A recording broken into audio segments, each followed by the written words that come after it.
Hey guys, Kyle here. So, just before the show starts, I wanted to mention our Patreon. You can pay us $1 a month as a thank you, as a tip. You can pay $2 a month to get access to one of our bonus content shows, episodes 2 days early, and a secret Discord chat where all of our Patreon donors get to go and hang out and talk with us directly. Then there's a $5 tier that you can donate to get access to a whole bunch more content. We have multiple bonus episodes on there. So please check it out. Patreon.com/itgetsweird. We don't advertise, we don't make money. So check it out and throw some money if you think that would be cool. Thanks.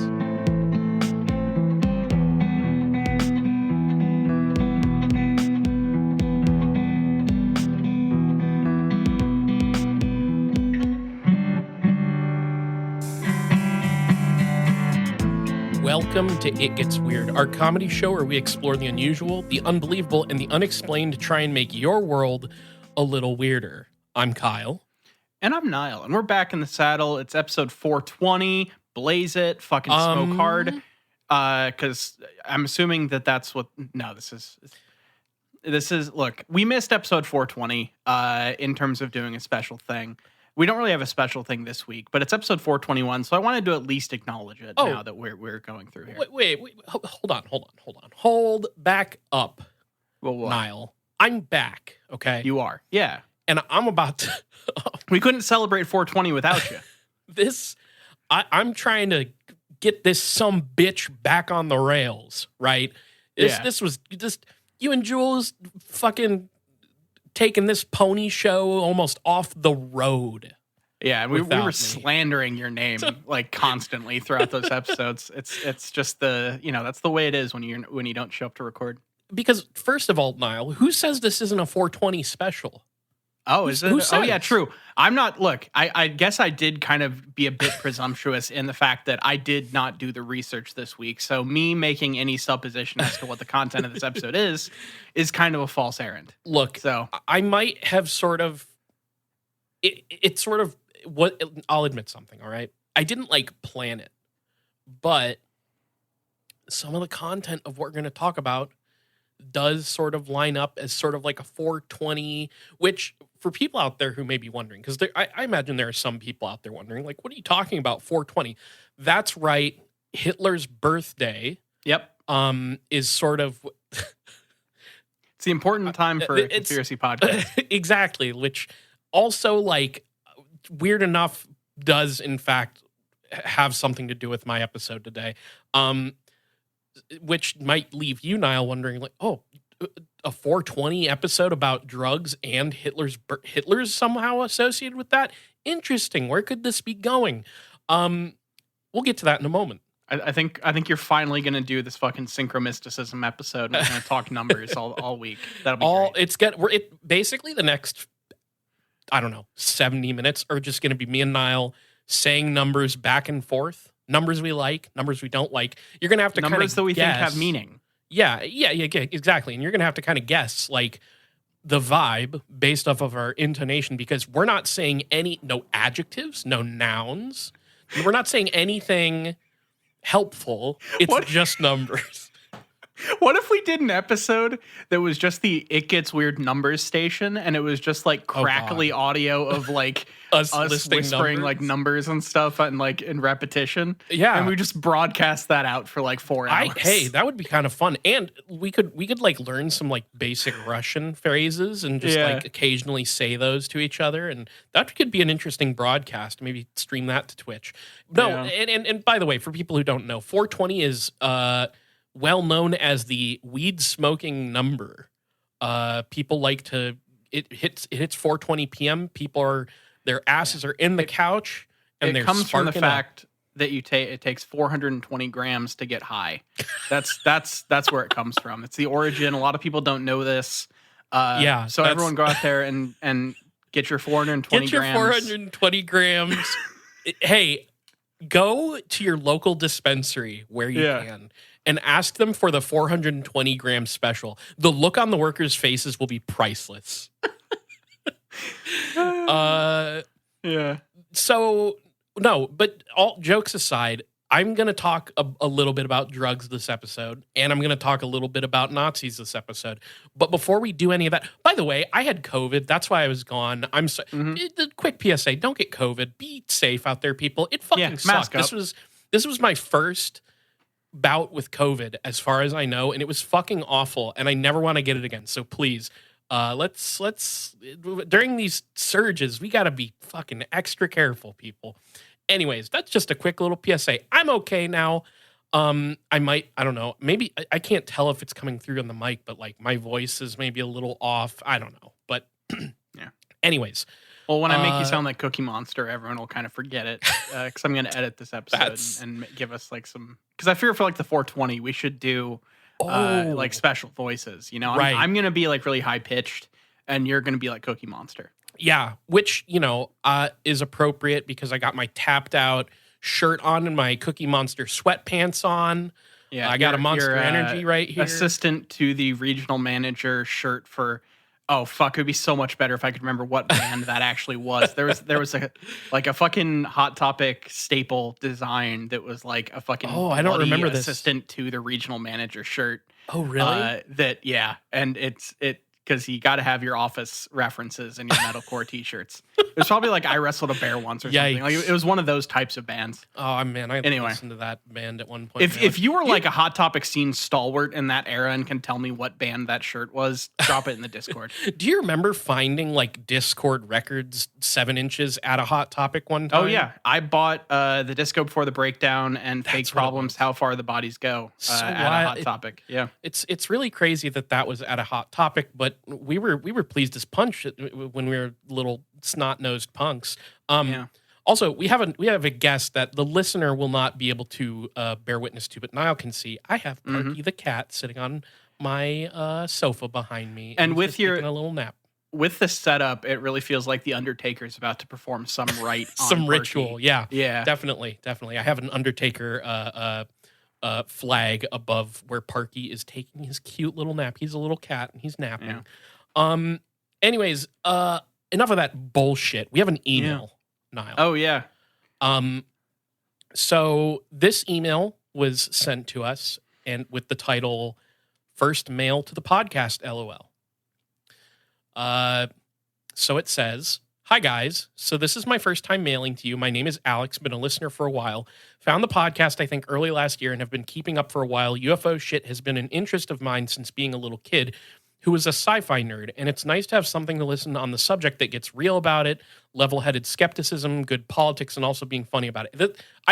This is an email that was actually sent to us. It's very kind of you. Thank you.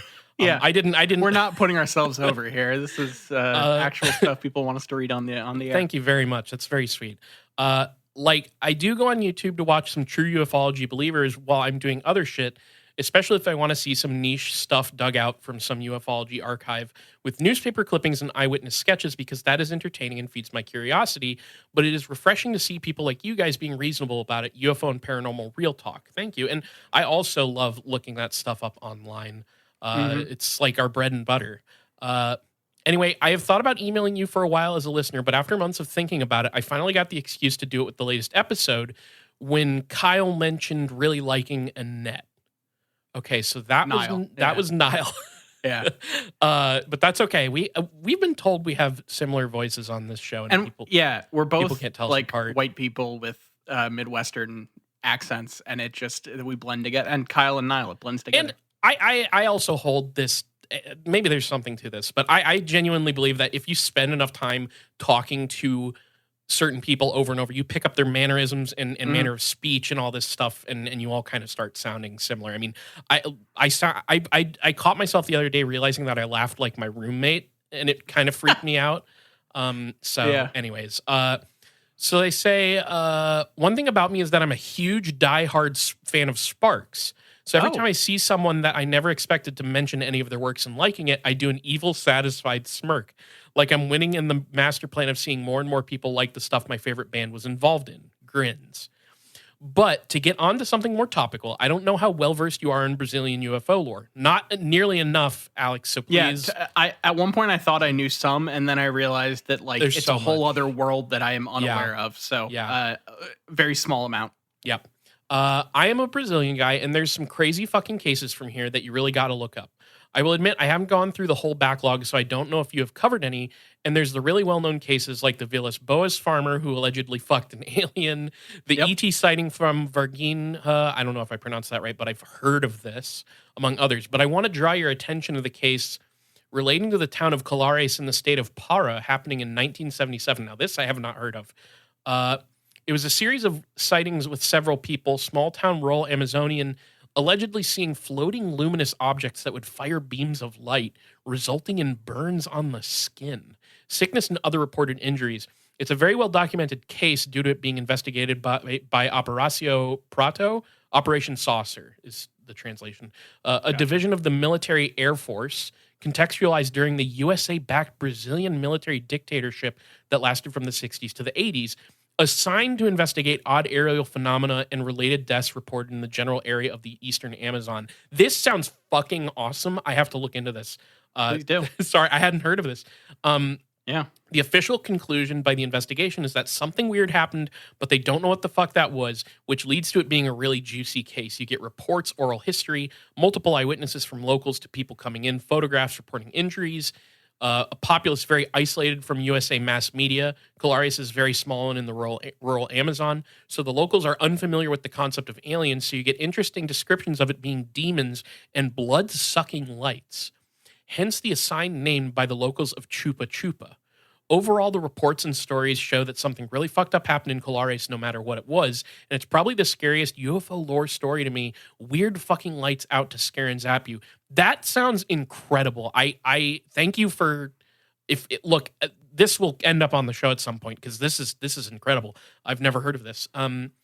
They finish up the email and say, speaking as a curious skeptic, it's these fucked up if true cases that are the most interesting to me. Also, aliens or not, these happenings affect people, and you can make a case in anthropology for it, among others. And I subscribe to the view that alien life forms are likely to exist somewhere out there, if given the proper conditions, to develop and thrive given the scale of the universe. But that it's probably microorganisms and not little green marcianitos in a flying saucer coming in with faster than light travel to fuck with some cows on Earth. UFOs would necessitate extraordinary evidence to convince me that intelligent aliens exist and they have been to Earth, and I hope that the shit that happened in Colares wasn't part of it. I don't want aliens to be some freaks that come in at night to zap my ass and suck my blood like they're a Los Ferratu. Also, Jules is right about Close Encounters. It's the Spielberg movie I like most, and the music scene really got to me, but man, the guy sucks. She should have kicked him out of the house badly. Peace out, guys. Love the podcast. XOXO, that guy Alex from Brazil. Awesome email. Thank you, Alex. That story sounds fucking great. I Great will look email. into that. And if you have any sources that you can like send our way, we'd be happy to use them. We'll give you a shout out on the show. So thank you. That is so sick. I love that story. I have to look into that. One last thing. Hey, Alex, I love Danette. I have not done a dive on Sparks yet. So if you have any recommendations on where to start, because they have quite a career, feel free to send those over I'll check in. I have never listened to Sparks. My only context for my introduction to the existence of Sparks is from a lyric from a Future of the Left song, Okay. where at some point they reference like going and singing karaoke badly to Sparks, I think is the line. Got it. And I was like, what's that? And I looked it up one time. And then my uncle, who is a really interesting person to talk to, he is so far afield from my interests in music. So I'm always interested in what he has to say because he's super into like novelty music. Like he knows all about like Weird Al. I think he's like a Dr. Demento guy, but he's like told me about all this other stuff. Like the Ruddles is how I learned about the Ruddles from him. Yeah. But he's also super into Sparks. So, or at least I think he is. I'm pretty, because he talked with me about it a while back. So From anyways, my that's understanding, Sparks are like they might be giants from like the 70s Okay. and 80s. They have that kind I of can see vibe that. where there's like some kind of shtick to it, but also they are actual musician. Like, it rides that line, and that stuff is always like interesting to try to get Yeah. into for me, because I have a hard time with like certain types of artifice in music. It's not Yeah. worth getting into super hard here. But it's something I'm realizing about myself. There's some things that are harder for me to get into than others. We should So, chat about that sometime. But yeah. People can go up and look on my tweet where I was flattening the entirety of British pop music to be on a scale of 0 to green sleeves, and the further you get to green sleeves, the less I like it. So that's something. Or no, sorry. Yeah, green sleeves. So that's where I'm at musically, but I'm interested in Sparks. Send me recommendations. Yeah, definitely. Well, thank you again for that. I'm glad we got to start off the episode with a bunch of fun stuff. So I want to give a quick warning up front. This episode, this two-parter will have to deal with topics like abuse and torture, and drug abuse and some pretty horrific stuff. I just want to get that out of the way, let people know that is a thing that I'm going to be talking about. I will gloss over a lot of gory details, but it's there. So, just a warning. All right, so maybe not the nicest content episode, but sometimes you delve into that world when you get into the world of weird. So we got to talk about torture this week. It seems like yeah, and like it's not like we haven't covered some stuff that has like dark things going. Like I think like what's the fucking song that has a sample that just ends with what's sexier than torture? Oh, it's a bus driver song. It's son of a bitch. It's off of, I can picture the album cover, but I can't remember. But it's got like a feature with a bunch of people. Like Danny Brown is on that song. It's that song. Yeah, it's that one. Yeah. Anyways, good song. Ego Death is the name of the song. That's it. Ego Death. Check out Ego Death by Bus Driver to get yourself into the headspace, I guess. All right. No, I like the way the synapses are firing over on your side because that's fun. Now, this topic, and I'm going to kind of slowly reveal where this is. You'll probably figure out where this is going, but I'm going to kind of slowly reveal it. This was me trying to go to an often referenced topic in the world of weird, especially in the conspiracy world of weird, and try and understand what actually happened. That is where this sort of came from. I've been reading. I've been reading lots of books on some weird and fucked up topics lately, and this was one that I ran across that I was like, I should talk about this stuff and the person behind it. Okay, so here we go. So we're doing a bit of an expose this week. Yeah, this is mostly focused on a person, but there's also there's a bunch of the way it kind of like I envision it in my head is like there's a bunch of converging stories of covert operations that happened in a specific historical like context that led to this man and the projects he would oversee. So this is the story of Sidney Gottlieb. Have you heard the name Sidney Gottlieb? Yeah, that has come up before. Okay. It's not instantly bringing to mind a whole fucking thing. Okay. But I definitely know that name. You probably have run into his name before.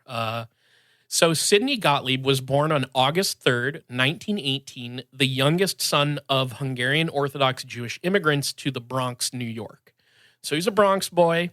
As the story is told, he's a very typical Jewish kid with this kind of upbringing with the immigrant parents. He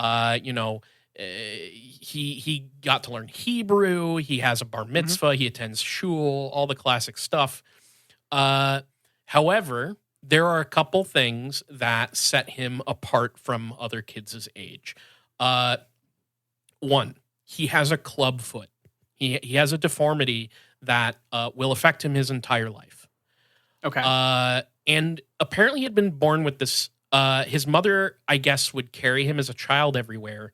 And eventually he would graduate to braces, which he would use until his family was able to scrape together savings and put together enough money to pay for multiple surgeries to his club foot. Like physical braces, not like teeth braces. Correct. Okay. No, has nothing to do with Jesus. I'm sorry, yeah. I know that well, look, we did a good job with polio in America, so now like that type of brace is a little less common. Yeah. So I just my brain went the wrong I direction. But I'm with you now. boy. I was trying to figure out why the fuck we were talking about this guy's I teeth. do think I also brain default to teeth braces, but no, this he's walking around. I mean, the word we would probably use is more like a crutch, right? Like, Yeah. but yeah, he's But walking. braces are different. They're like Right. attached. It's Y- y- like fucking what like Chris Statlander and Dax Harwood wear on their fucking knees and Right, stuff. exactly. It's Yeah. it. He has a. Let's put it this way. It stands out, right? Like Yeah. it's noticeable that he has this deformity, and but they would get him surgeries, and once they got him surgeries, he was able to drop the braces and he could walk, but he would have a clear limp throughout the rest of his life. Okay. And we'll get to it, but it's like extremely weird how this fact will play into his life and career. Or it's speculated. It's speculated. Yeah, is it this is such a I was about to launch into a whole thing that probably takes too long to explain. But do you ever okay. So I'll just say this first. I love the movie The Social Network, Mhm. but it is very funny that the way for Aaron Sorkin to break that whole thing down is that he had to write it as if Mark Zuckerberg getting spurned by this girl in college is what set him on the path to do everything else that he did later, and like kind of work it all back to be from this inciting incident where he got rejected. Well, it's not. I don't know if I don't know if it's necessarily that, but maybe like you could speculate it in that sort of direction. But he will receive a rejection at one point due to the clubfoot. We'll get to that. Okay. That is, I think, important for what's part of what's going on with this guy. So there is some at least precedent here. Got it. Yes. Okay. You'll see what I mean. You'll see what I mean. So, on top of his deformed foot, Gottlieb would have a stutter. All of this shit would reportedly, I guess, lead to terrible bullying from kids at school. Who'd have thunk? Kids are terrible sometimes. But enduring this treatment from his classmates throughout his teenage years, the way his story is told, and it seems a little speculative, but it seems almost like this stuff bolstered his resolve to succeed in life. Kind of against odds, essentially. I don't know if that's actually it, but after graduating high school in 1936, Gottlieb took to higher education fervently. He immediately enrolled in New York City College, which it was a prestigious school at the time, free to attend. Which let's bring that back first of all. Yeah, let's let's go retro here. But he was just like an A+ student all around. You know the type. He excelled in his courses on chemistry, physics, mathematics. By all accounts, he was just a star student. However, he wanted to study agricultural biology, and City College didn't offer courses on the subject. That was the thing he was passionate about. In early 1937, Gottlieb would end up reaching out to the assistant dean of the University of Wisconsin, a school that offered the courses he wanted to take. And when you read this story, there's so many weird little things that feel like coincidental weirdness that directed him on a particular path. The assistant dean at the University of Wisconsin at the time was a man named Ira Baldwin. And he responded to Gottlieb with a letter stating, quote, "I shall be glad to help you in any way I can." He was down to try and get this kid, this young man, towards the path that he wanted to go on.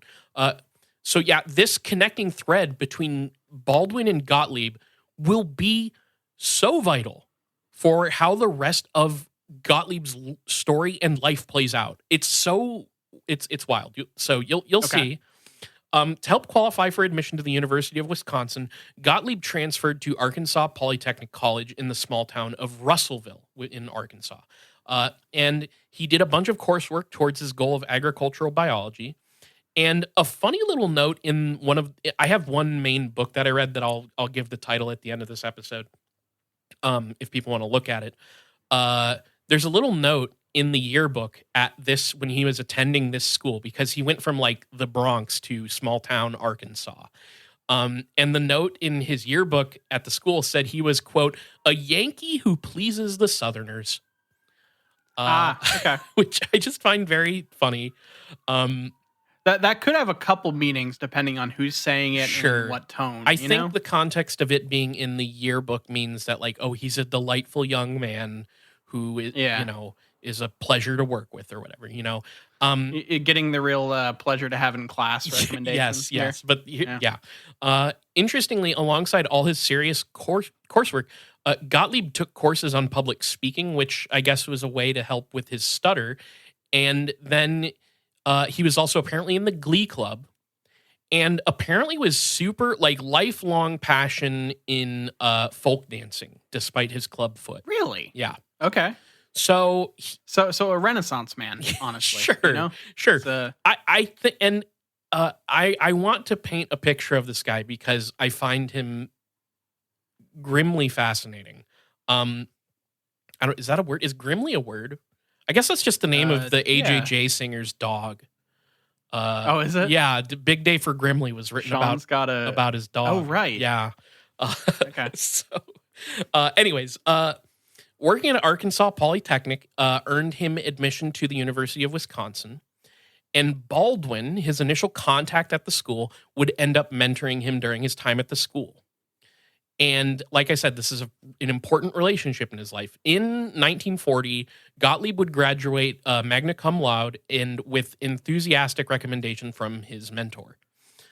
Baldwin wrote of Gottlieb, and I love this note and how it starts out because it's funny to me. Quote, Mr. Gottlieb is a very high type of Jewish boy. He I don't know why they're mentioning his Jewishness. No clue. Or why he's high. Yeah. Well, I think high, like, oh shit, I forgot. 421, yeah. Blaze it one more time. Blaze it +1. And blaze it and I owe you one later. Yeah, exactly. Pass the Dutch on the left-hand side again. God, don't bring Bucko 9 into this. You can't do that. So, Mr. Gottlieb is a very high type of Jewish boy. He is easily fit into the situations which he finds here and is, I think, generally liked and respected by his classmates. He has a brilliant mind, is thoroughly honest and reliable, and is modest and unassuming. So this recommendation and reputation then took Gottlieb to graduate school at the California Institute of Technology. And after, he went to graduate school. I misread that. Okay. At the California Institute. So after dedicating 3 years to graduate work, in 1943, he earned his doctorate in biochemistry. Now, this was an eventful time in Gottlieb's life beyond just getting his doctorate. He also got married to a woman named Margaret Moore. And without getting too bogged down in details, I skip over a lot of details for this, but I think there's an interesting thing here. The most important thing about these two getting married is how completely different their upbringings were. So Gottlieb's a Jewish boy from the Bronx, and then Margaret is the daughter of a Presbyterian preacher in I think a small town. But what is important to understand, at least from the book that I read talking about these two, is that they both of them not only shared this like estrangement from their spiritual and religious upbringings, is the way that they're both sort of painted, but they also were kind of trying to seek alternative paths for spiritual fulfillment. Okay. So they were looking outside the religion for they're looking for something. Calling. I don't even know if they, like, the way it's sort of writing about them is like they were questioning their religious upbringings, but like didn't know what they should look for. So it's an interesting union. So the other fortuitous moment for Gottlieb's life came right after the attacks on Pearl Harbor. By all accounts, there is a patriotic streak to Gottlieb. He attempted to join other students who are quitting school and enlisting. So while he's going through graduate school, other students are like dropping out to go enlist in response to the Pearl Harbor attacks. He attempts to do the same thing, but his limp ends up disqualifying him for service. And this is the rejection that seems to have played a part in what he would do with his career. So keep that in mind. Parky's showing off by biting his foot and licking Oh, his he foot loves to do while that. you're talking about this person getting rejected for his clubbed foot. I think it's frankly callous and uncaring on Parky's part. Parky's just taking a big, I'll say it, Parky's taking a big shit on the memory of Sidney Gottlieb. Yeah. I'll be honest. And honestly, that's disrespectful and unbefitting for a co-host of this podcast to be disrespectful to one of our subjects. Parky, stop doing foot stuff back there, bud. Okay, so Gottlieb, after this rejection, was hoping to find another way to serve. He felt he had this duty to serve his country. So he and Margaret end up moving to Maryland in 1943. And there he got a job with the Department of Agriculture. He would eventually end up working for the Food and Drug Administration, developing methods of testing the presence of drugs in the human body. His work on this actually resulted in him being called to court cases as an expert witness multiple times. So he was genuinely like very well established in this sort of like biochemistry, like general area that he was in. Okay. He's, it's the mid to late 1940s, and he is a pretty well-established figure. But by his own admission, he was kind of bored with the work that he was doing. He actually like says something to the effect of like, this is not challenging enough in a note somewhere. And so he wanted to be challenged. And in 1948, he got another job at the National Research Council studying plant diseases and fungicides. And he would again later remark on this work, saying it was there that he was, quote, exposed to some interesting work concerning ergot alkaloids as vasoconstrictors and hallucinogens. Okay, I understood a chunk of those words. Okay, so basically, chemicals that are produced by fungi that can cause hallucinations. Interesting. He's starting to find some interesting stuff. Now, one more weird note about his life at this time. He would end up having 2 daughters with Margaret, and they would move to Vienna, Virginia, where they owned, I guess, 15 acres in a forest and a small cabin that had no electricity or running water. They would move there and just carve out a simple life there. They would milk goats, raise their children, basically live off the fat of the land type stuff. And work was, I guess, like 20 miles away for Sidney, so he could continue his pharmaceutical research and still like live this like kind of remote, simple life. But nonetheless, he still felt unchallenged in his role at this time. He still hoped for more with his work, and eventually he would get it. Now, some other things were brewing secretly under the surface of the United States alongside Gottlieb's ambitious scholarly rise. Mm-hmm. So to understand where Gottlieb ends up, we need to talk about a couple things. Okay. Things that have come up on this show, and like all these things have come up on the show previously, but we never really got into any of the details. I've kind of fleshed out those things a little bit for myself. I feel like I understand them a little better now. So at this time, American covert operations were really beginning in earnest. Like World War II seemed to have spurned a lot of that on. The Office of Strategic Services, an intelligence organization that was predecessor to the CIA and modeled after the British MI6, was formed in 1942. The OSS's modus operandi was to gather intelligence and counter the global communist threat, in scare quotes. Yeah. Now, what's interesting about the OSS, there's so much more for me to read about this, and I've been deep in it, but what's interesting about the OSS and its transition into the CIA is that the way I've kind of understood it is that after Roosevelt's death, President Roosevelt dies, and then Truman inherits all this shit. And it's like we're like end of World War II, shit's crazy, right? Like things are chaotic. Yeah. And he inherits all this shit, and they have this intelligence organization, the OSS. And the way I understood it is Truman kind of believed the OSS was just this like global news gathering service Okay. instead of what they actually were, which is a global spy network. Yeah. Yeah. He didn't like understand the scope of what the OSS was really is kind of my understanding of part of what happened here.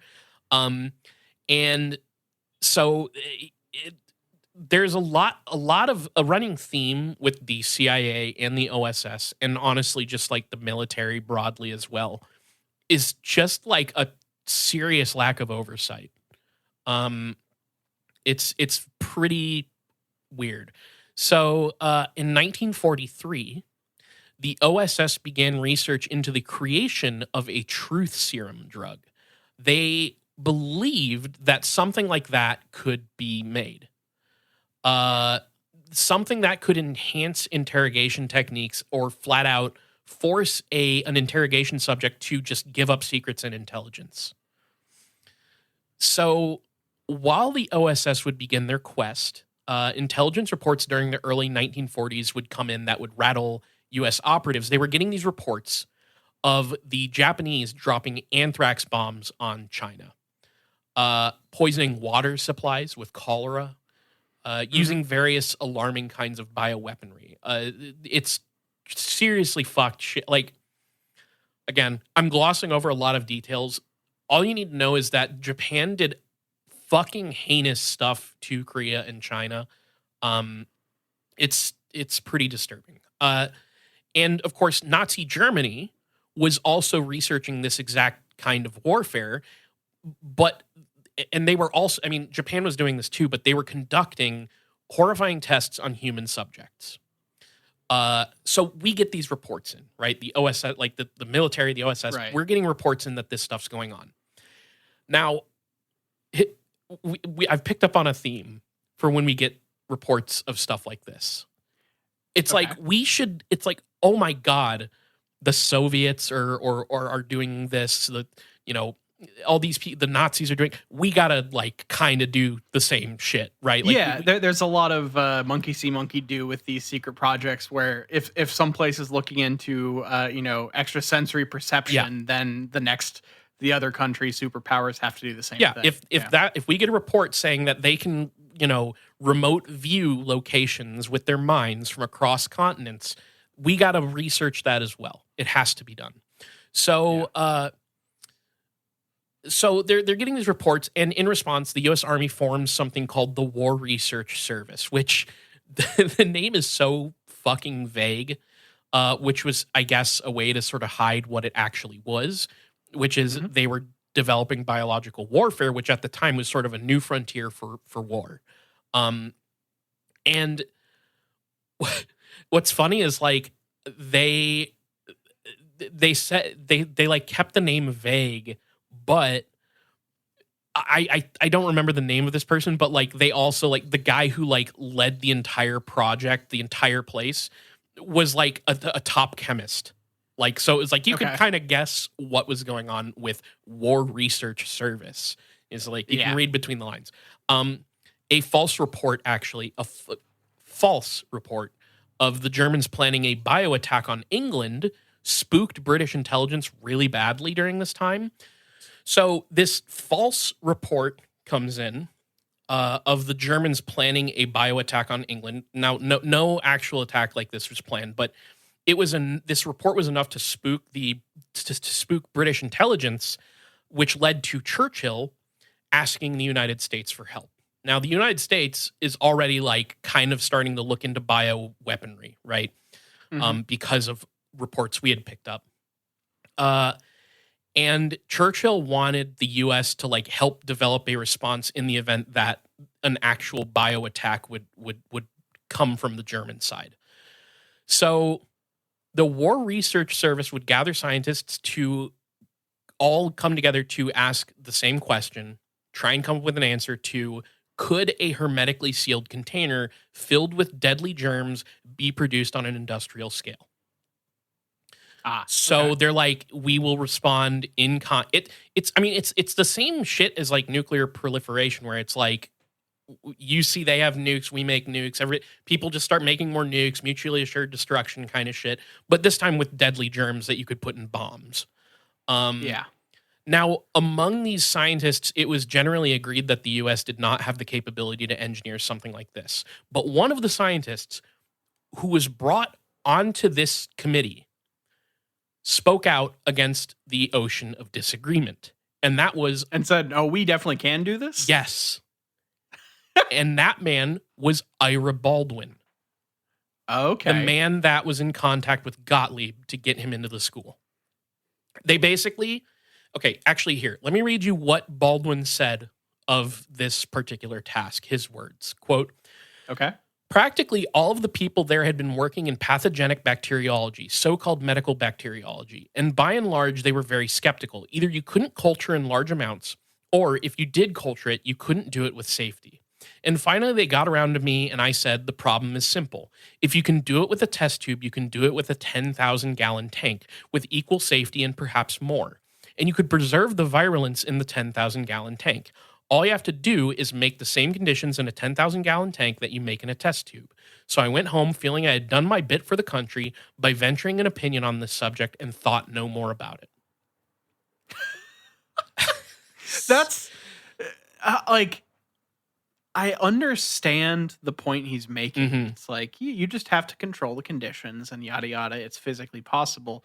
As a scientist, I get why you would bring that up. But it's really like one of those only focused on if they could, not if they should moments in history that I really wish someone had just like, should we be doing this? Done things that I shouldn't be saying on a recorded medium to the room of all these people that all these people are in. It's total wild thing just to drop and then wipe your hands of and leave. Well, like I agree. Here's the thing though. I don't know if Baldwin was like thinking like that this would be that, like he felt like he said, he's like, I felt like I had done my job and there was nothing more to say on it. Tell them it's possible. They can figure it out. But the higher ups at War Research Service did think more about it when he said it was possible. Yeah. And so they request it. They basically come to Baldwin and they say, hey, leave the university. You're working for us now. We will give you literally everything you fucking want to do this. What you said is possible. We need you to do it. And we will.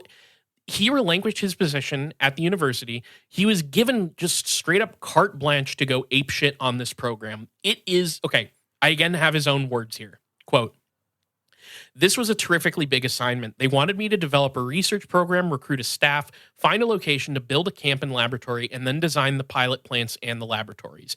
To understand the biological warfare program, you do need to understand the climate in which we existed. It never occurred to me to say, I don't want to do this. Everybody was doing whatever he was asked to do. There's no question that the idea of using biological agents to kill people represented a complete shift of thinking, but it only took me about 24 hours to think my way through it. And after all, the immorality of war is war itself. You start out with the idea in war of killing people, and that to me is the immoral part of it. But I grew up first in medical bacteriology, and you spent your time trying to kill microorganisms to prevent them from causing disease. Now to turn around and think of it as I had to was horrifying to some extent. Yes, no question about it. Yeah, Here's the thing. I get what he's trying to say about the immorality of war is war itself. I also kind of find it stupid because by saying that, it almost feels, I'm sorry, I'm not saying I'm like smarter than a scientist. I think this is just more about the mentality at the time, maybe in the climate they were in, because I mean, he even says it himself, but it's like, there is this idea with lots of people who would like, you would say are like nominally like, anti-war or whatever. But if a war is happening, well, people die. Yeah. And I get that. But it's like, maybe, I don't know what I'm trying to get at, but what I'm trying to reach at is like, the way he talks about this makes it feel like it's like, well, people are going to die regardless, so I got to do what I got to do for my country. And it's like, yeah, I don't know if you do. Uh, Agreed. and again, this is going to be another running theme with all this. So it's I don't know, it's just a very weird justification to me. But I also, I didn't live during the Cold War, but I'd like to think that if somebody told me you need to produce like biological bombs to mass murder people, I would not be down. But Yeah. You know. maybe I'm built different, I guess. So accompanied by chemical warfare service officers, Baldwin would set up headquarters for this project by repurposing a National Guard Air Force base outside of Frederick, Maryland. This base was called Fort Detrick, and operations were kept extremely hush hush. There's like a side anecdote that was funny where like I think Baldwin is talking about how they would have these like kind of highfalutin parties for people who worked around the area. And when the Mhm. Fort Detrick people came in, somebody would like remark like, "Oh, a lot of bacteriologists here, huh?" And then somebody else would tell them to shut the fuck up. Yeah. It's wild how many secret government programs had stuff like because people figured out about the nuclear weapon facility in like Los Hmm. Alamos by like people going to nearby bars and Yeah, stuff. Like there was you get basically no secret can be kept if it is known by more than like three yeah. people. It's fucking And the thing ridiculous. that's funny is like I feel like on this podcast before I have at one point held the very common opinion that like, oh, a conspiracy on like a large scale can't exist because uh because people would talk. Yeah. And I believe it was I'm not going to remember who said this, but somebody in this like the weird like one of the people that I like to follow online who does a lot of really good research on conspiracies and UFOs and the like.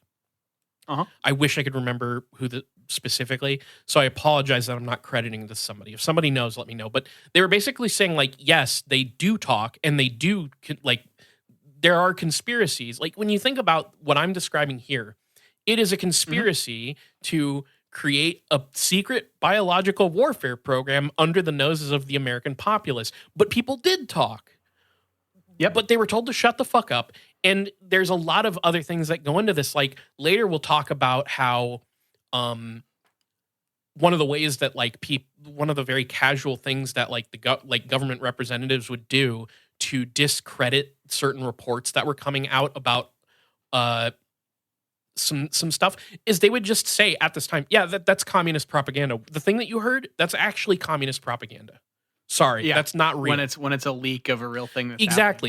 Yeah. So it's like big conspiracies can exist, plots to do shady shit happen and people do talk.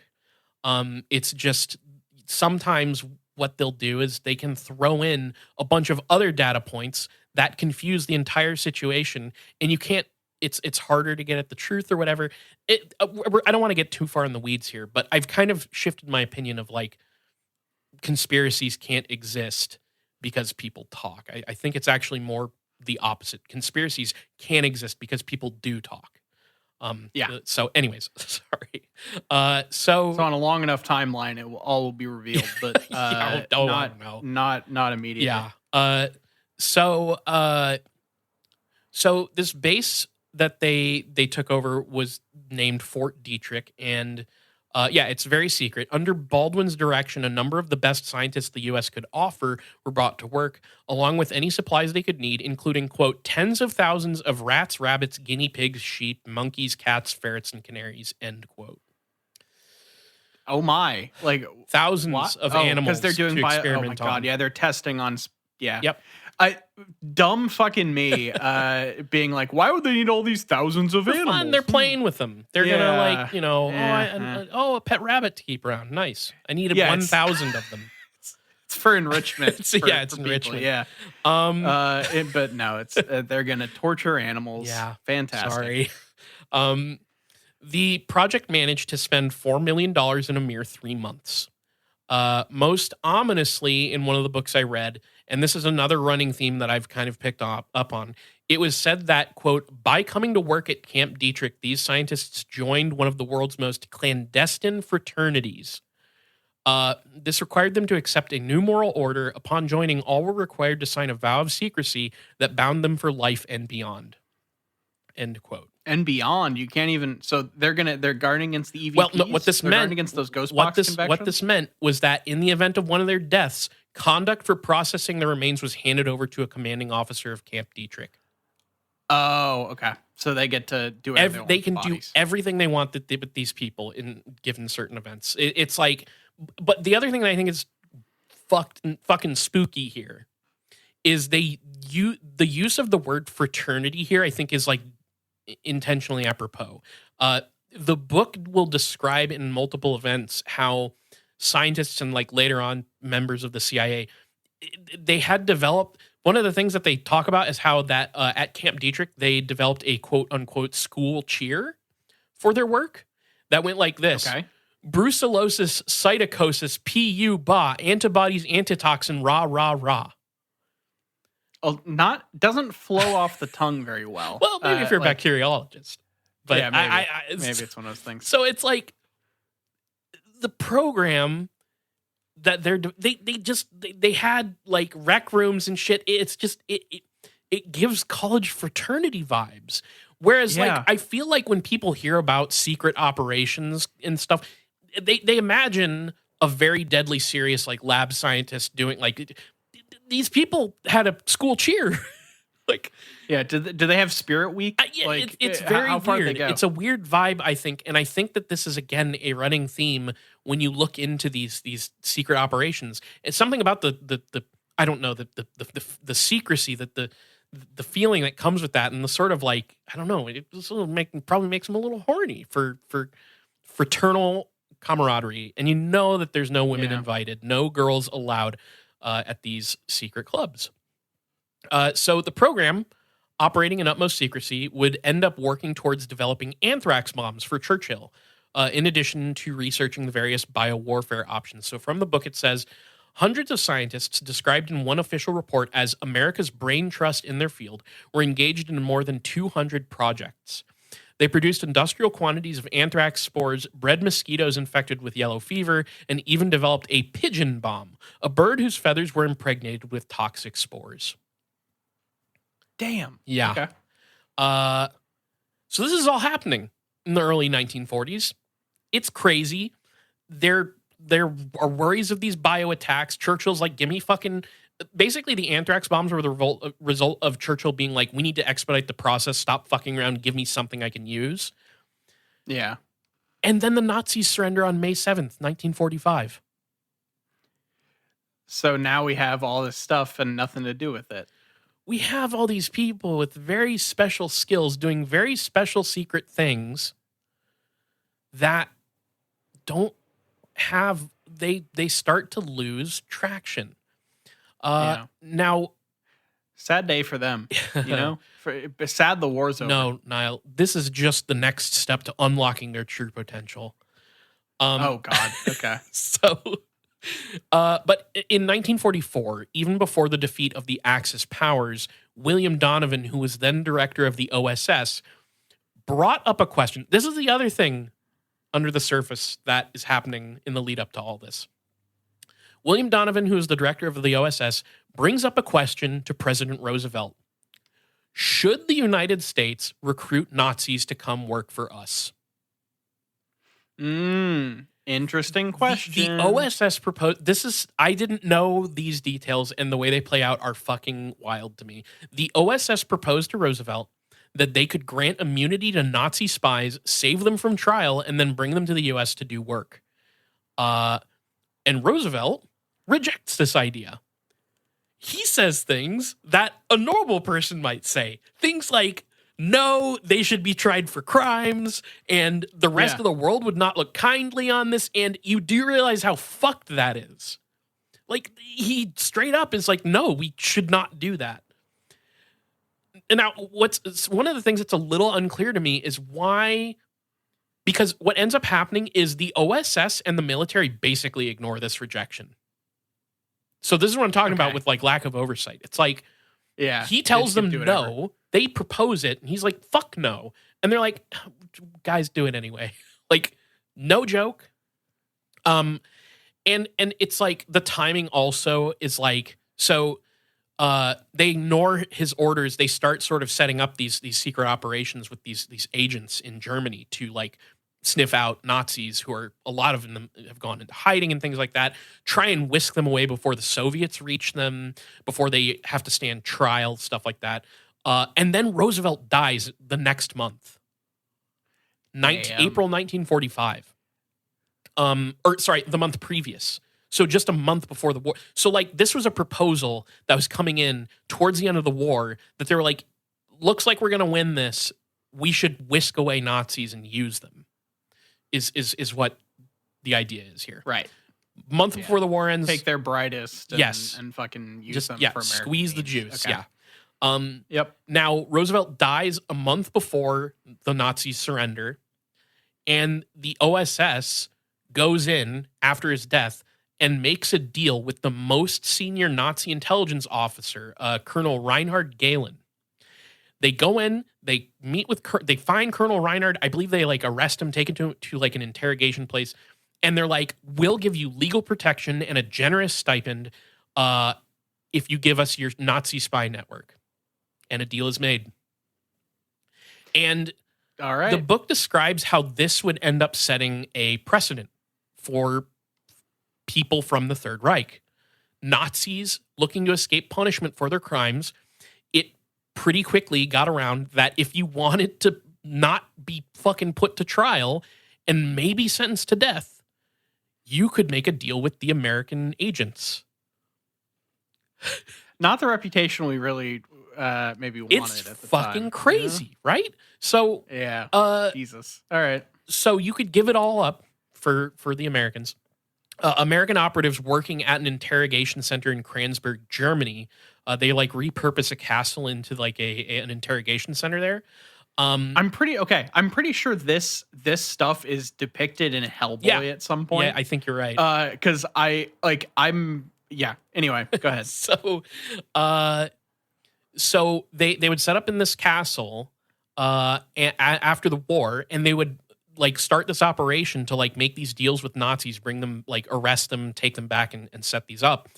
They would mark the folders, especially troublesome cases, with paper clips. And so Operation Paperclip was born. Damn. Okay. So that's where the name comes from. That's where it comes from.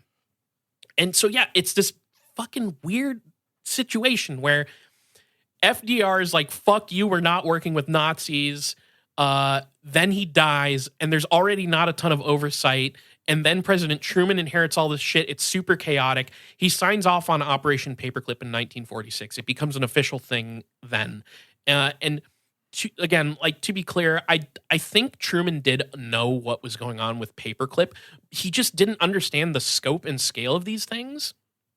Like what I was reading is that the orders were made for the authorization of this program. They suggest that Truman and the Undersecretary of State at the time, Dean Acheson, they had like imposed restrictions that limited the number and the intensity of the imported like ex-Nazis. So they were like, we have to be careful about doing this. We can't just like scoop up a bunch of war criminals. We can only take so many, and also we need to like be thoughtful about the crimes they've committed. This was also ignored. Oh, of course, yeah, because the people who did the worst crimes also probably had the most data, the most secrets, the most shit that we wanted to use.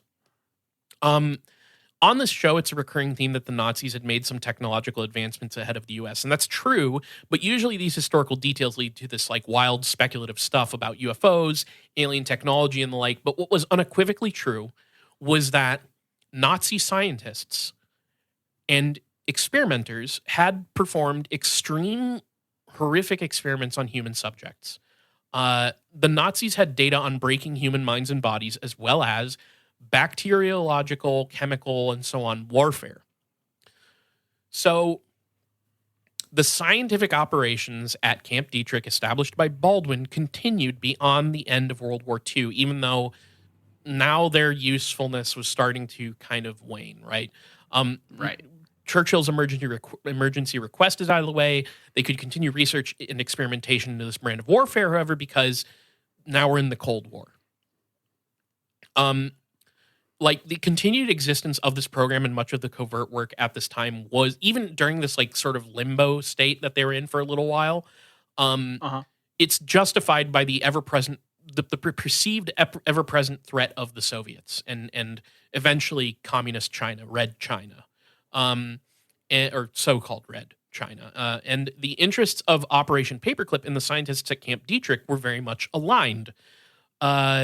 The Chemical Warfare Service was then renamed the Chemical Corps, and through collaboration with the officers behind Paperclip, Camp Dietrich began to receive exactly what they wanted, which was Nazi physicians, chemists, and biologists who had conducted these human experiments of the most depraved kind on people in the concentration camps, and they could mine these people for information and secrets.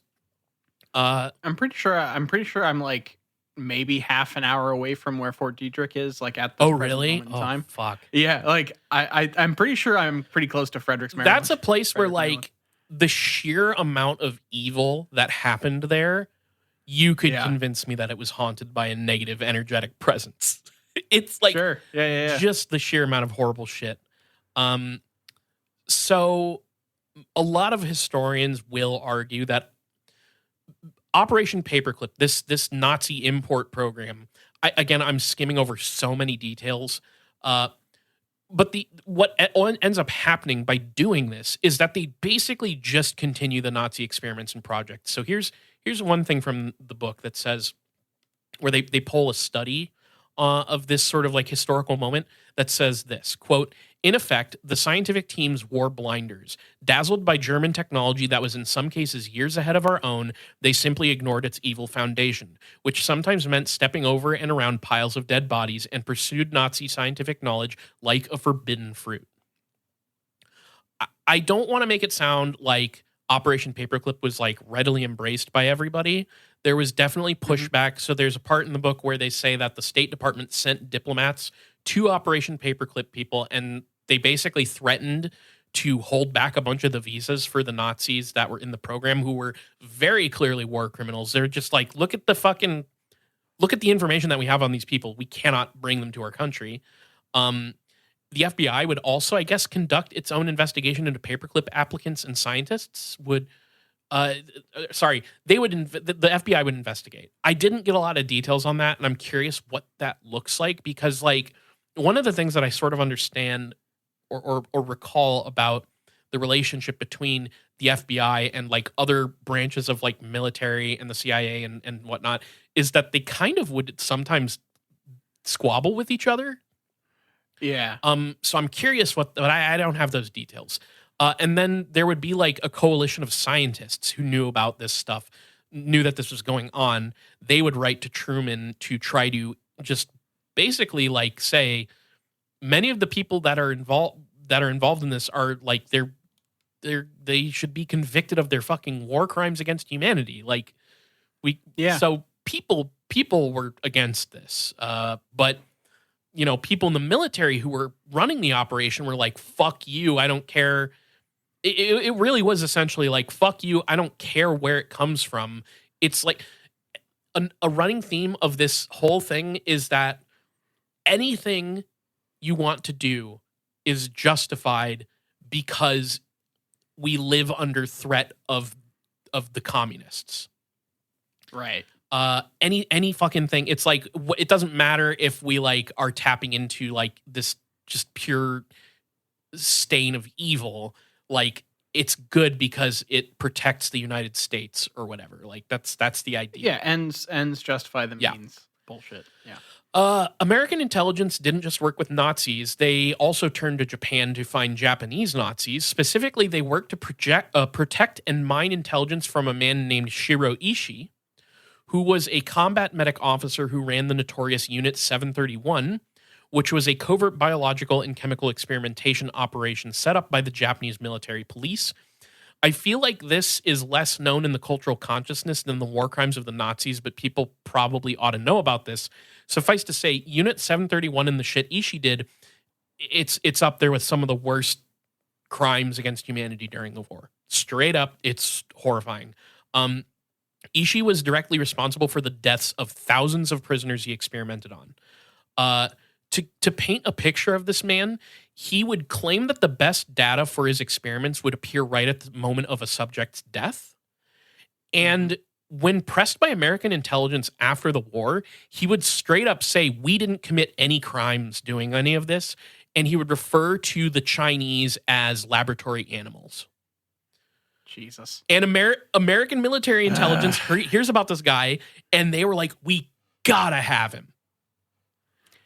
Yeah, that's Jesus. In the book, Ishii's daughter says that the Dietrich scientist who interviewed her father, quote, he literally begged my father for top secret data on germs weapons. At the same time, he emphasized that the data must not fall into the hands of the Russians.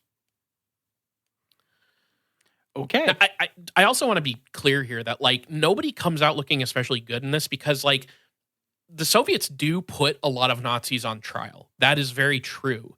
Some of those trials are like, they're like jail sentences afterwards are like, it's like, why aren't these people in jail for life? Like they end up serving jail sentences that are like kind of weird. You're like, why the fuck? And also the Soviets would end up nabbing Nazis and whisking them away to Russia as well. So like everybody's doing it, but the most gung-ho about it seemed to be the United States.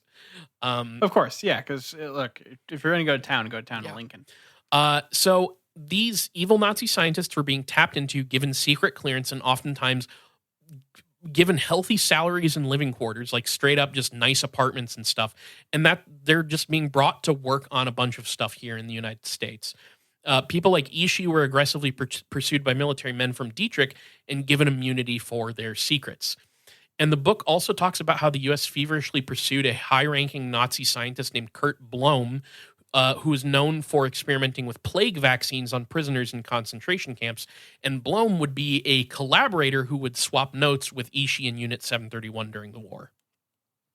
So the OSS, in their search for a truth serum, or perhaps knowledge of how to create an interrogation subject with a broken mind and will who would unquestioningly divulge secrets, they were very interested in the experiments conducted by the Nazis that involved torturing people with barbiturates like morphine and hallucinogens like mescaline. They would just actually straight up save the likes of Blome and Ishii from the gallows. Again, I'm skipping over details, but like there was 100% intervention by the United States, like military, like special operations to prevent these people from being tried for their crimes and like hanged. Yeah, because otherwise all these people. These are war criminals who are going to be put to death. Yes. So here is the point. Good job, America. Yeah. Here's the point that I am getting to. There's a handful of unique converging historical lines that lead to the next step in the story of Sidney Gottlieb. The book describes how those working within the United States military and intelligence circles during this time never really felt like the war ended. The enemy simply shifted into communism. And for these people, communism was a global network of like, I don't know, sinister and duplicitous villains. The book says this, quote, in the new narrative, monolithic communism directed from the Kremlin was a demonic force that mortally threatened the United States and all humanity, end quote. When you take somebody like Gottlieb, who felt his duty to serve, somebody who seems fully bought in on the American project and what it stands for, it's easy to see how one could be convinced of the necessity of sacrifice, whatever that looks like. In 1945, the OSS was dissolved by the order of President Truman, and then 2 years later, he changes his mind and signs the National Security Act, which is a law that was written up in part by former OSS officer Allen Dulles. And this law would establish the CIA. And the CIA would utilize the vague wording of the National Security Act to once again carry out clandestine operations and projects, usually on the front lines of the Cold War in Europe.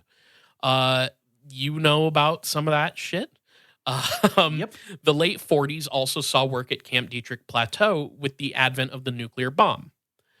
but reports that the Soviet bloc had been experimenting with mind control gave the secret scientists at Dietrich a proper reorientation, a new direction for the work. There's a weird aside where, like, this diplomat, I want to say who was Hungarian. I didn't keep the story because it was like so many extra details, but basically this guy who is like acting really weird. There's like a live recording of him admitting to like wanting to overthrow the government. He was like a very important Hungarian like politician. I'm sorry, I genuinely didn't write this down. Long story short, this guy gets up in front of like a whole ton of people and says like I was going to overthrow the government and all these crimes, things that weren't true, things that weren't a reality. Okay. He just confesses to shit that didn't happen, and it leads to like the Catholic Church, like every Catholic person involved with the whole fiasco gets excommunicated by the Catholic Church. It's a huge fucking deal. Oh shit. Okay. It's crazy. And the CIA and people who are working in these secret projects with like chemical warfare, mind control, and other things like that see that and go, "Oh fuck. The Soviets have a mind control drug." Yeah, that's it. All right.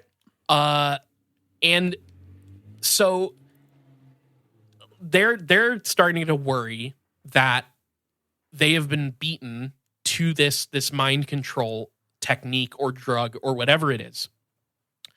In 1949, reports of a Swiss chemist's experiments with a freshly discovered ergot enzyme made their way to the desks of folks at the U.S. Army Chemical Corps.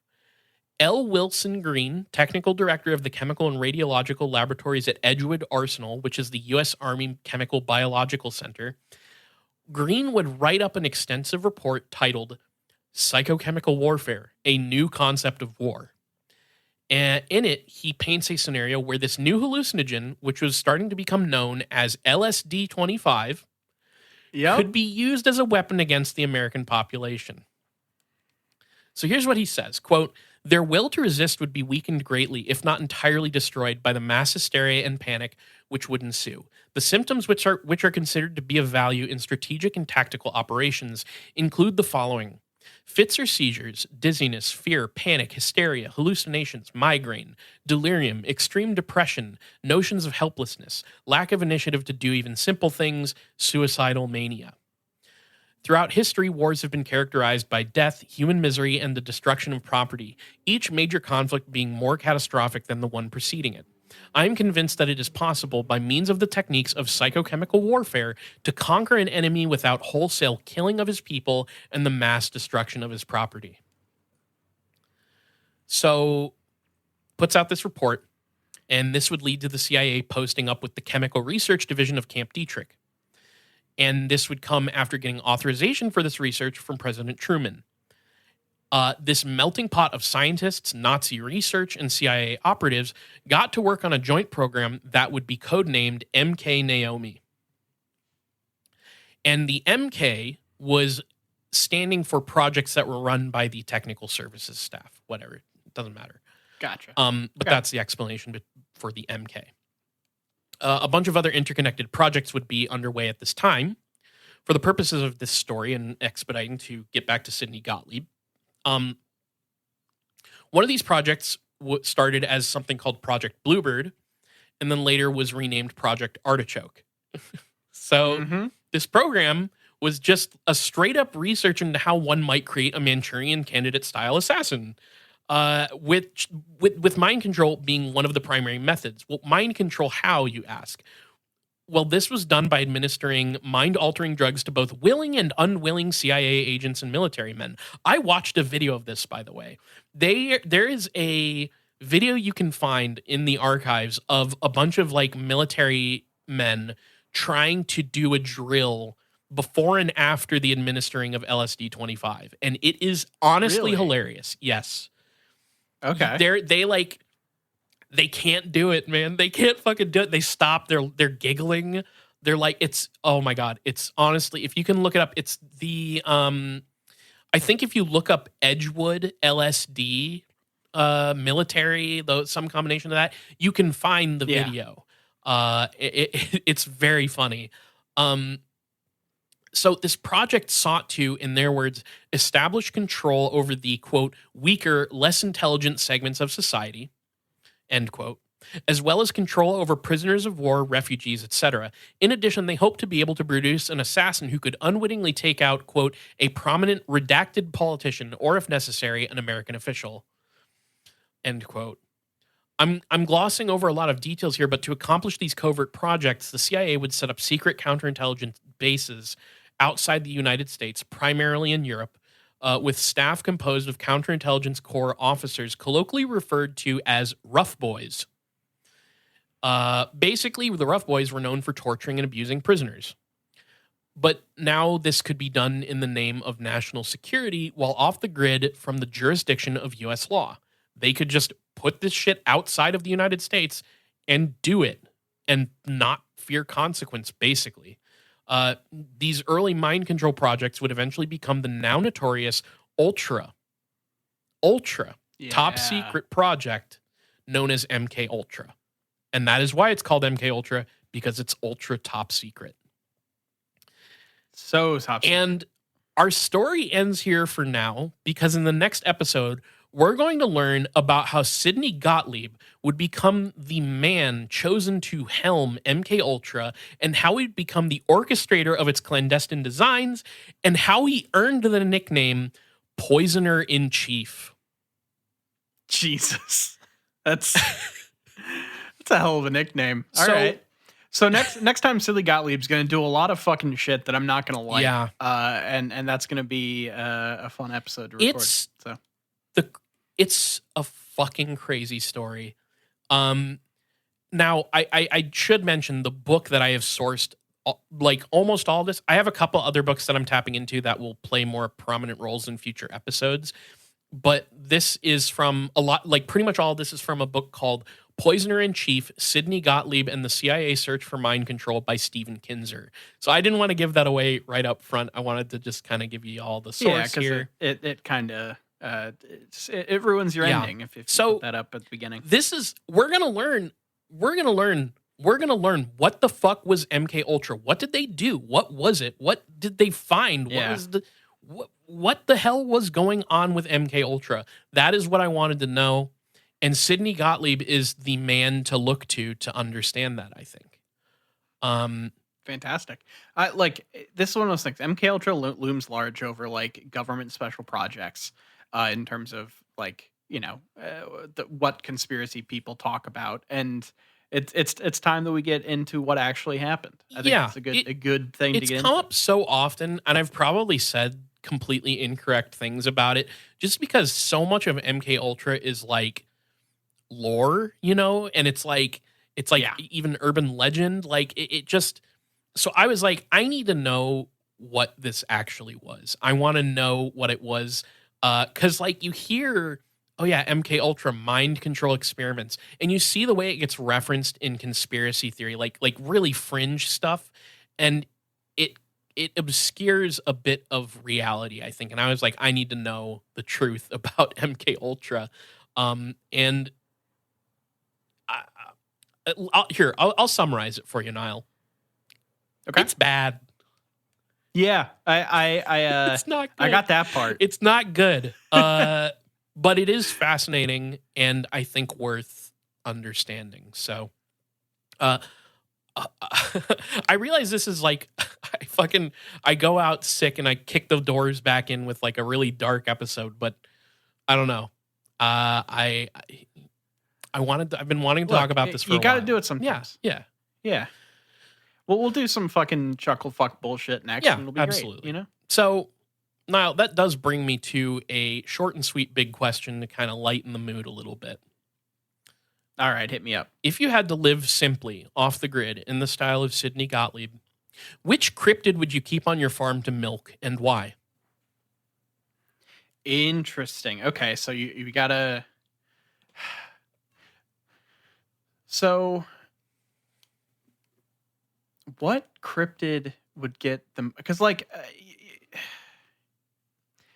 I feel like Bigfoot milk is almost hitting some sort of like uncanny valley of like being so close to human that like if you're not okay with like drinking breast milk Right. uh as an adult, then that might be Sure. challenging.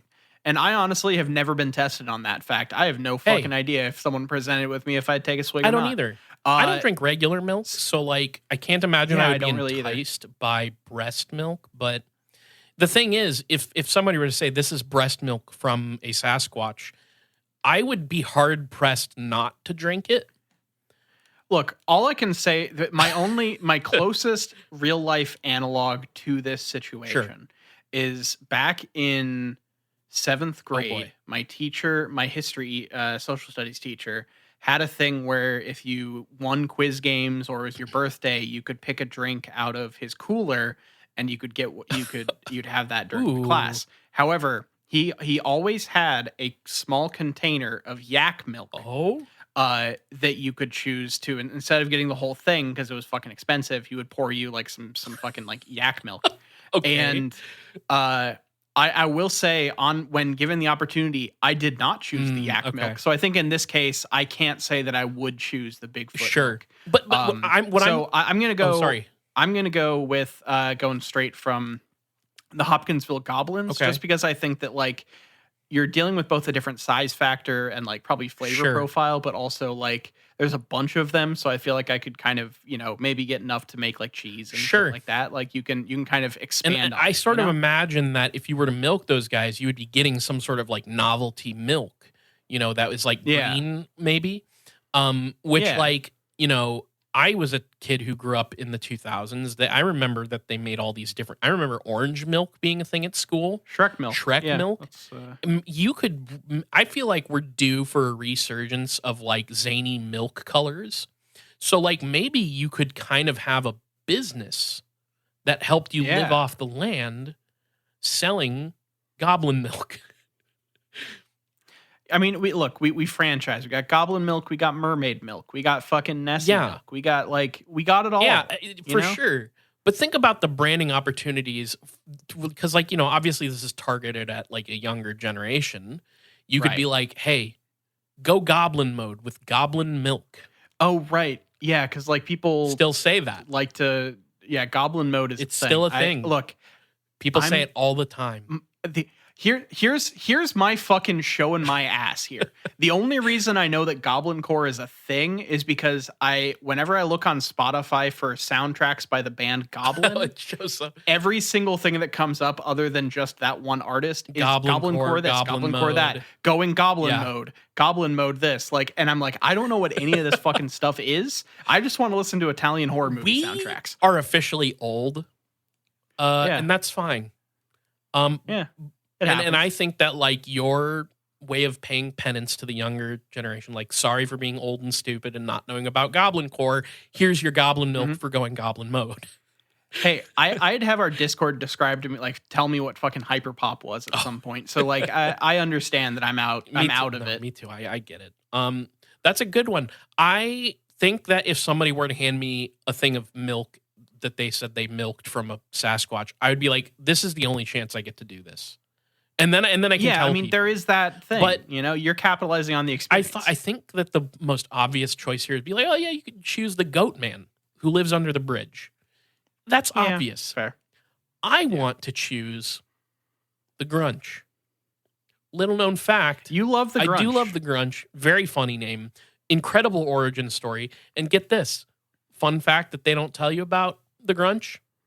Lactates bourbon. Straight up. Oh. So that's some barrel aged Interesting. Grunch going on my farm. Yeah.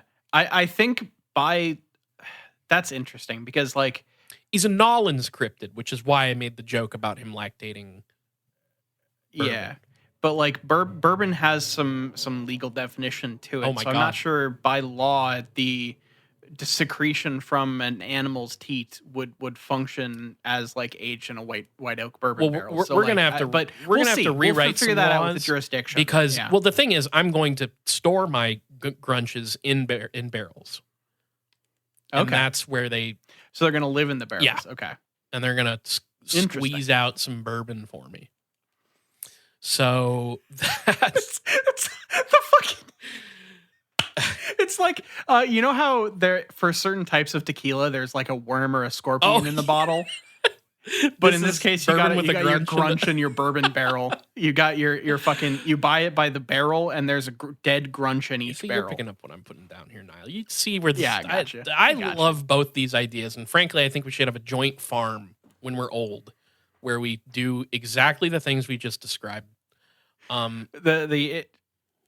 Look, we'll make the It Gets Weird commune jokes enough times that eventually it just happens. I almost feel like by necessity of the world collapsing, we will eventually have to form a commune, but we're not there yet. But we're straight up. Look, I'm leaning on the fact that Garrett has all that nature shit in his background. That like he's just gonna secure the homestead, and I'm gonna. They're gonna need at some point. That's my plan. They're gonna need podcasters on the commune. Like how else will you be entertained?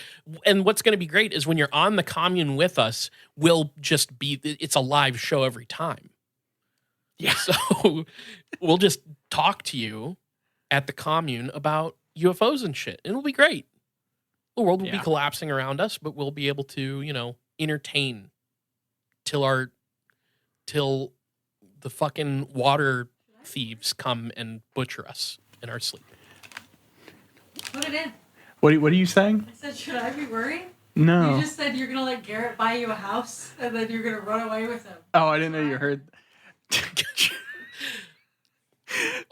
Jules, it's always fun to see what Jules hears from outside his door. I understand what she's concerned about, and I would like to put her concerns to rest because she will also be on the commune where her job will be there will be place. The baker. She's going to be baking on the That's an actually useful skill, though. Like podcasting isn't. You don't think we have any value? Hey, hey, look. If it makes you smile, if it makes you laugh, if it makes you rub your chin, go, ooh, that's an interesting story. I would argue we have some value. Fair. I guess I am. Look, I'm succumbing to capitalism as a morality and not just like an ineffective standard for living. So in reality, your worth is not based on marketable skills. So your fuck worth off on is that shit. Your worth is how funny myself. Your Bigfoot jokes are. Exactly. That's the real measure of worth. All right, Niall. This has gone pretty fucking long. You ready to do some business? Yeah. Let's take care of some business. So if you want to follow us on social media, we're on Twitter at IGW Podcast. You can follow us on Facebook.com/ItGetsWeirdPodcast. And we're on all your favorite podcatchers. If you listen to podcasts somewhere, look up It Gets Weird, and we're almost certainly there. Twitch.tv/ItGetsWeird. I am going to come back and fucking game. I swear to God, COVID cannot stop me anymore. I am back, baby. itgetsweirdpodcast@gmail.com. If you're one of our fine, intelligent, wonderful listeners, and I know you are, because you're listening right now. Of course. Send us an email. That email about Brazilian UFOs, loved it. We talk about eating emails, how that's like our sustenance on this show. And that email, not that I'm like ranking any of the emails we've received, but if I had to say it, I would say that email is a fucking full 3-course banquet. Yeah. For me. Keeps you sated. Yeah. So go ahead, email us. This metaphor of eating emails is, I'll say it, it's working. Patreon.com/ItGetsWeird. We have a $2 tier and a $5 tier and a $1 tier. $1 tier is a tip, okay? You're just saying, hey, I like your show. Here's $1. Thanks for doing what you do. If you donate at the $2 tier, you get access to It Gets Weird TV, where right now we are finishing season 2 of The X-Files. It's been a fun time running through that show. And people who donate at that tier and at tiers above get to vote on what show we watch next and discuss on It Gets Weird TV. We also have a $5 tier where you get extra bonus content. Sometimes it's me, sometimes it's Niall, sometimes it's both of us, sometimes it's a movie. Who the fuck knows what we're doing there? But you get all kinds of extra stuff. Whether you donate to the $2 tier or the $5 tier, you get a massive backlog of content hundreds of episodes, I believe, at this point. Lots and lots of stuff to listen to. So please check it out. Whether you donate to the $2 tier or the $5 tier, you get access to the main show 2 days early on Friday instead of Sunday. And you get access to the Discord where you can hit us up directly, where we're talking about all kinds of shit, Bigfoot, UFOs. We're explaining hyperpop denial, things like of that nature. But if you can't donate, please tell your friends, tell your enemies, tell your congressman all about It Gets Weird podcast. We're a word of mouth podcast. We spread orally. I don't know. Look, we don't advertise, okay? We made a promise, frankly, shot ourselves in the fucking foot. Yeah, a little bit. Kind of capped the ceiling of the podcast a little bit. No, we made a decision. We were like, advertising and podcasts, fuck that. The only advertisement they're going to get is the ones directing us to extra bonus content for our own show. So the no advertisements thing is all because of you.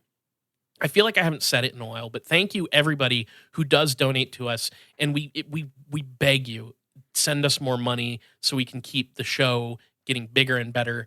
But again, if you can't donate, you gotta tell some friends, tell some family, and if you have access to a congressman, that's probably the best route, is to tell them about us. Anyways, sorry, Niall, went extra long in the ads as well. I don't know what's wrong with me. I'm feeling you're just verbose today. It's because I've been gone for 2 episodes. I have all this pent up shit I want to say. Yeah. And we have to end it here, I think. Yeah. So thank you all for listening to the show. Thank you for continuing for all of your support and all of your emails. We love all of you. This has been It Gets Weird, and I've been Niall. And I'm Kyle, signing out. We'll see you in part 2 next week.